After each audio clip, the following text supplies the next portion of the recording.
Do you need help protecting your finances as you enter retirement? David Dickens of KC Financial Advisors has got you covered. Welcome to the Cover Your Assets KC podcast. So glad you're with us for another edition of the Cover Your Assets KC podcast. We've got a great show on the way today with David Dickens, President and Wealth Advisor of KC Financial Advisors, based in Overland Park and online at coveryourassetskc.com. We're talking about 4 big beneficiary mistakes that you do not, all caps, underlined, bolded, italicized, strike through, underscript, overscript, all the different things you can do to highlight a word in Microsoft Word. That's what we would want to emphasize here, that you do not want to make. That's going to be the subject of the show. We'll dive into all that in a few moments. But David, personally, how are you doing? What's going on in your world? Well, let's see. So we are recording this on a Tuesday, and so by the time this drops on Thursday, I will be in Minneapolis for my future son-in-law's graduation from grad school. Well, that's exciting. Yeah, looking forward to that trip, and that'll be nice. Minneapolis, beautiful time of the year, and so should be pretty fun. What did the future son-in-law get his degree in? He's getting a master's in, I'm probably going to goof this up, but I'm going to call it sports management, but it has to do with either managing people or managing programs that are sports related at universities or even in the professional ranks. That's pretty cool. It's Wants to be in the sports world, huh?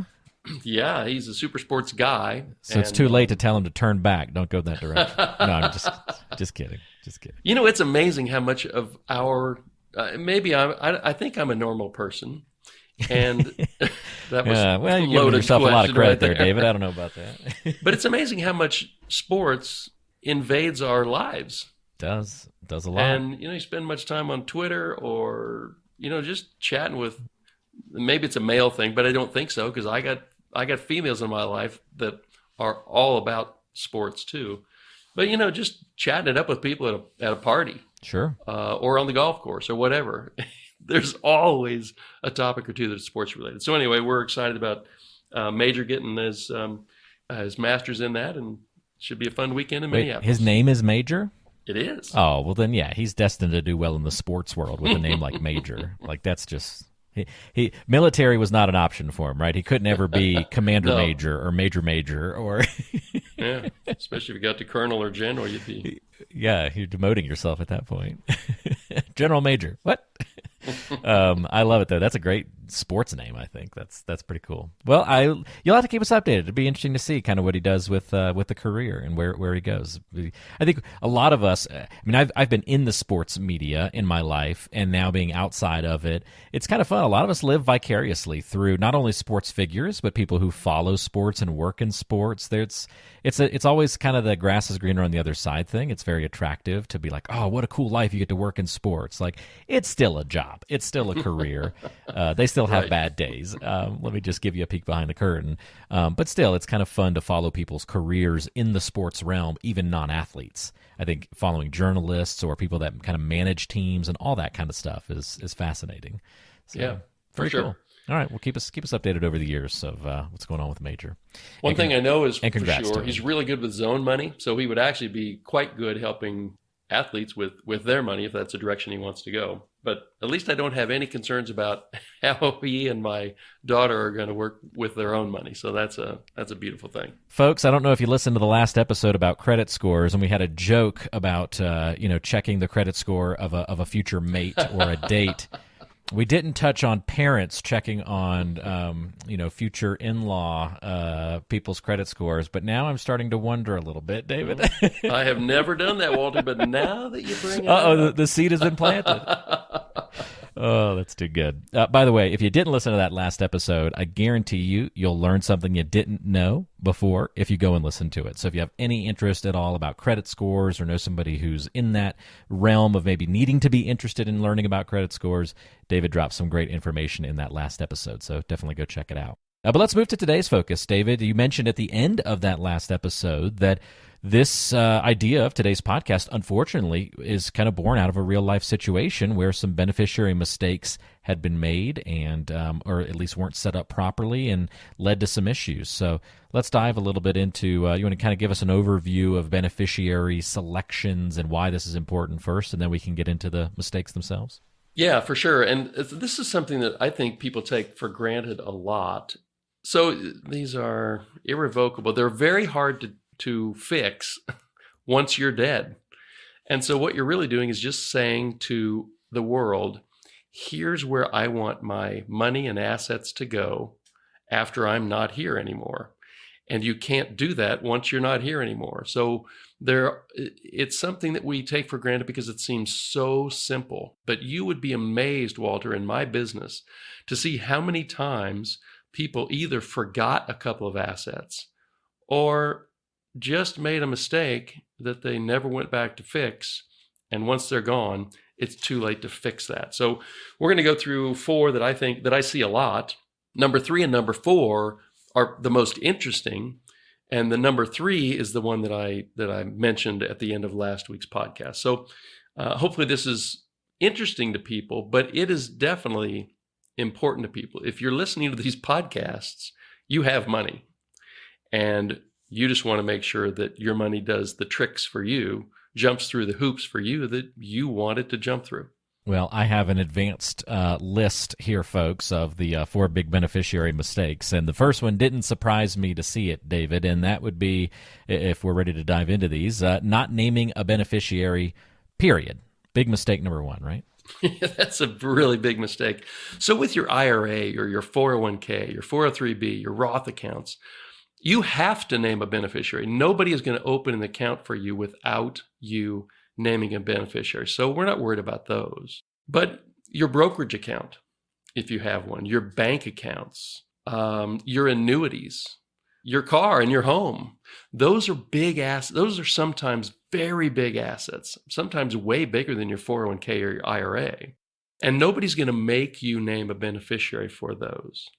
And the problem is when you die and you haven't named a beneficiary for those, your heirs, those assets are going to go to your heirs, because if you don't name a beneficiary, the state will do that for you. Now, how many among us want the state to determine where our assets go?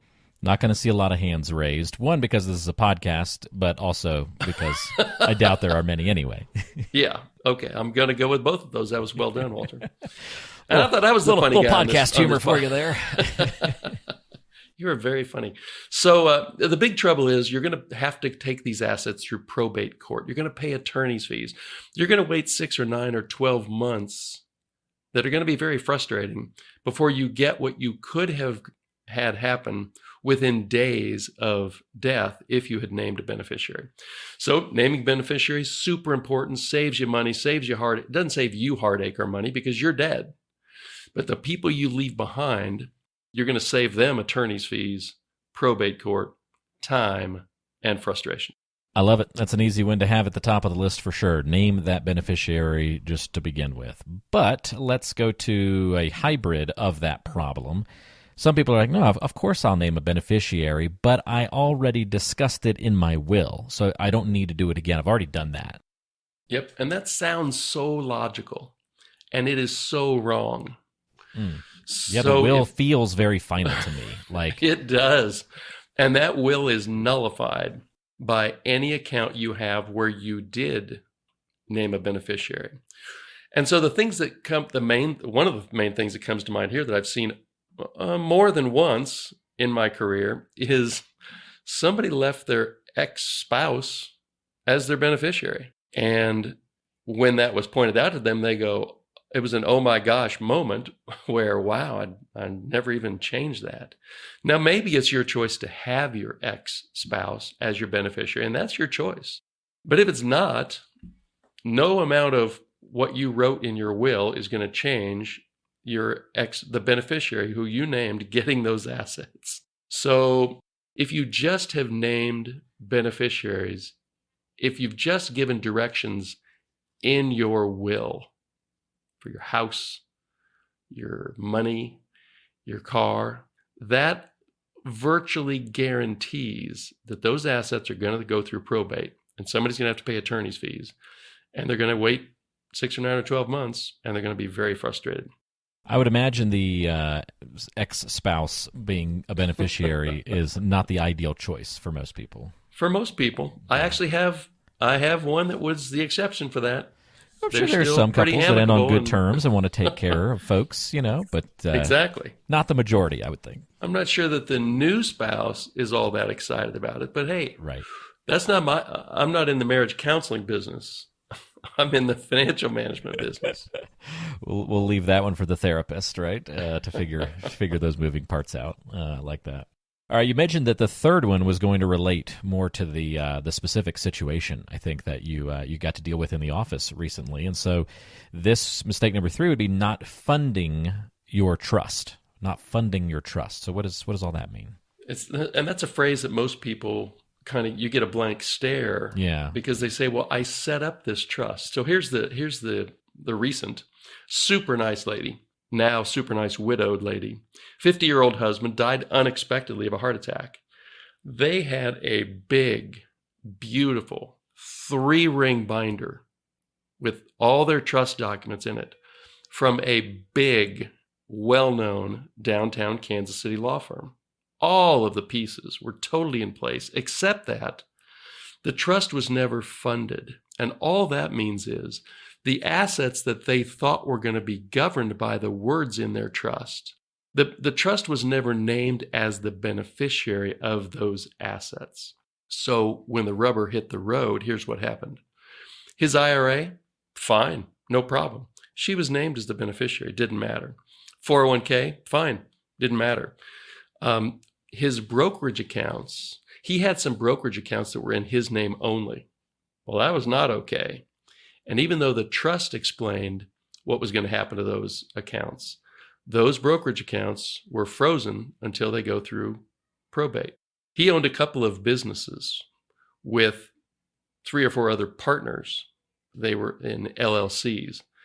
Well, she is the 1/5 owner of his piece, but that goes through probate as well because there was no beneficiary designation in the LLC documentation that his 5th went to her. The state says it goes to her, but not anytime soon. And then the way they had their banking relationships set up. A couple, 3-4 weeks ago, we had talked about how much money can you have in a bank and have it all insured.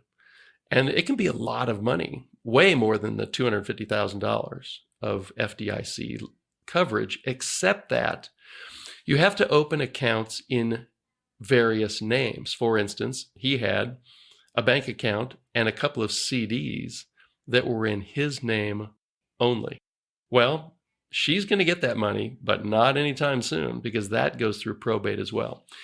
If they had named the beneficiary as the transfer on death or the TOD, or if he had named her as the beneficiary or the TOD, it would have been fine. But the trust discussed what was going to happen with those assets, but the trust was never named as the beneficiary of those assets. That's what is considered to be funding your trust. Otherwise, that big, beautiful trust document in that really handsome binder is just a bunch of pieces of paper that are going to cause you to take all of those assets through probate. That's not why they spent all of that money and all that time getting the trust binder put in place. So the takeaway is, if you've got a big, juicy, beautiful trust document, it's very possible that your attorney did not help you fund your trust.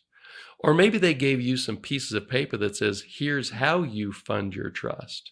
And you kind of walked away thinking, well, that's all done.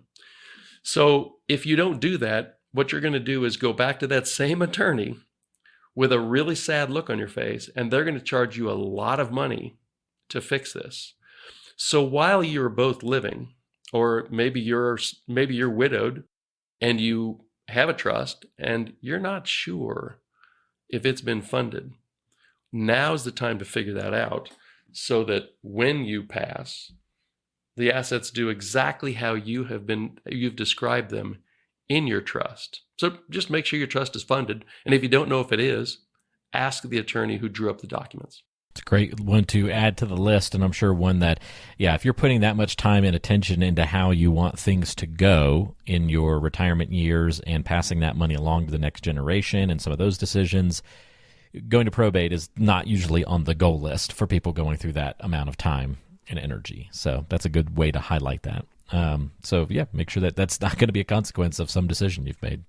Last but not least, we get one of my favorite little financial advisor buzzwords that I hear all the time, David, and I'm sure you've mentioned this before, and I always forget it. It just doesn't stick. It has zero sticky factor in between my two ears. But the per stirpes, I think maybe it's because it's more of a law term, right, more than a financial term. It's Latin, and who amongst us doesn't love Latin? Right. I enrolled in Latin in college, first semester, freshman year, my very first class, Wednesday morning at 8 a.m. Latin. Ooh. Had never taken it before, just thought that'd be cool to learn. And halfway through the class on my laptop, I pulled up my course selection and immediately dropped the class while I was in the class and picked something else. I was like, yeah, okay. Well done. That is not happening.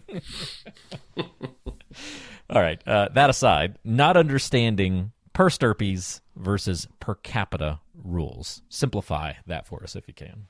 All right. So this is mainly, so the example, and I've got a couple of these over my years in business where somebody died and there were different designations for their heirs. So per capita, let's say the situation is this. You have 3 kids, all of whom are adults. You have 3 adult children, and they have children of their own. Your oldest has 2 kids. Your middle child doesn't have any kids, just a spouse. And number 3 has 3 kids. So how this works out is this. If you don't specifically say per stirpes, in other words, I want my money to go to stay with my bloodline, whereas per capita says, however many are left, they get the percentage. So let's say that you, just for ease, let's take one asset. You have a $600,000 IRA, and you've named each of your 3 kids as beneficiary. But you didn't bother to think, is it per stirpes or per capita? And it defaults to per capita. So let's say that you and kid number 1 die in the same car wreck. The next day, a couple of weeks later, the other 2 kids go to your advisor and say, hey, we need to kind of get going to settle this estate. And they're going to look it up, the beneficiary designation. The next day? Wow. So it's a couple of weeks later. Greedy little kids. No. At some point in the future, kid number 2 and kid number 3 go and they find out, oh my gosh, mom or dad had their beneficiary designations per capita. And all that means is the 2 kids, the bloodline for child number 1 who also perished in this car wreck, they don't get their 1/3 of this $600,000 401k. They get 0. And the other 2 remaining adult children, they get 50%. Whereas mom thought they were each going to get 33% of the account. And the expectation was if each of the 3 kids get that $200,000 or 33% of the $600,000 pot, if one of them is gone, well, their kids will split that adult child's 1/3.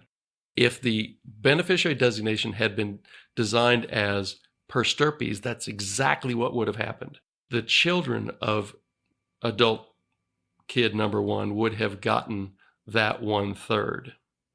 But since it's per capita, that those children got nothing. And the 2 remaining adult children split the estate, or in this example, they split that account 50-50. So that's a massive difference.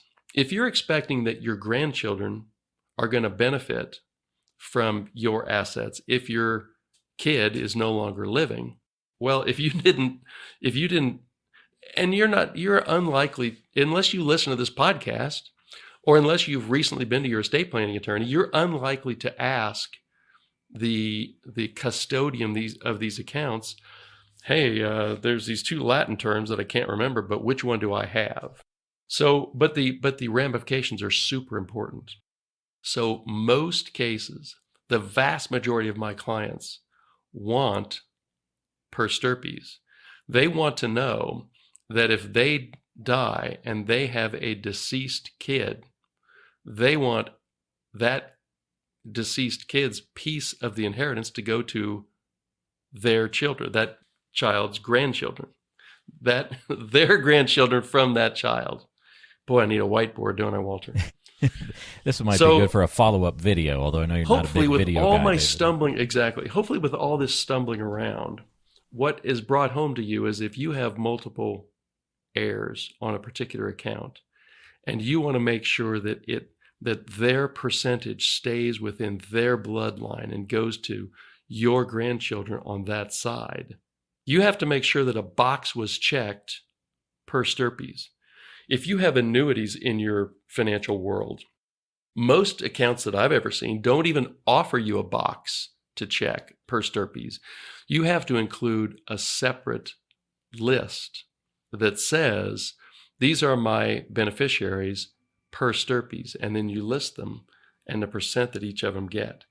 So it's a super important piece to understand, and it's not always easy to get done what you want to get done, but it's really important. So if that's important to you, make sure that you mention that to your advisor, to your custodian, to your bank. If you've done a really good job of putting a TOD on your bank accounts, make sure you know whether those monies go per stirpes or per capita. Okay, very good. That's a great breakdown, David. I still feel like a week from now that'll evaporate out of my brain, but for whatever reason, those two I always get them mixed up.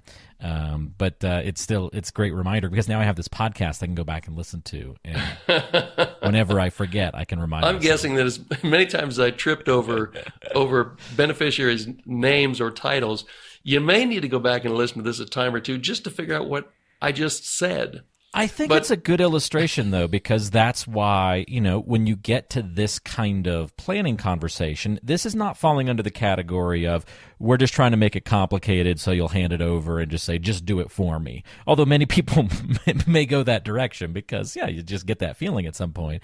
But it just illustrates that you're starting to get into some legal stuff here. Paperwork's important, and having things in writing, I think it just kind of underscores that. Having it spelled out in writing, listed out, just gets really important when we start talking about this kind of tail end financial planning, estate planning, those different types of words when they come up. It's just so important to not just talk about these things, but really have it in writing so that you can understand, review it, be able to point to it and say, this is what I have. Yep. So this last example actually came up with a deceased parent who listed their it was like 5 different adult kids, and one of the kids was dead by the time that this mother died, and so that guy's 2 kids were left out. But the aunts and uncles got together and said, you know what, we know what mom really meant, so they made it right. But the law doesn't make you do that. And so, you see it every once in a while, and it's really important. So take a look at it. If getting money to the right family members is important to you, make sure you understand this concept. Coordinate all those moving parts very easily by having somebody to help kind of quarterback all these conversations, and your financial advisor can certainly do that. If you'd like to get in touch with David Dickens to talk not only about making sure your beneficiary selections are not left vulnerable to mistakes like the ones we've talked about on the show today, but also talk about investments, retirement planning, and all the other elements of making sure that you are set up for a successful financial future, pick up the phone, give David a call, 913-317-1414. Start the conversation that way, 913-317-1414. Or you can go online to coveryourassetskc.com. Get in touch through the website, find out more information about David, the business, the show, and you can check out past episodes. The full library is there. All at, again, coveryourassetskc.com. And we'll link to all that contact information in the description of today's show. So just click on description or show notes, whatever app you're using, and you can find those easy ways to get in touch. David, thanks for the education and filling us in on all these interesting details on the program today. And I know you had to put in some effort into number 4 there with stirpes and capita and breaking those down. I'm sweating. I'm glad to be done with that one. Next week, we're going to the mailbag, Walter, so I think that ought to be fun. Love it when we get to open the mailbag. So go have an Arnold Palmer, David, hit some golf and recover from today's episode, my friend.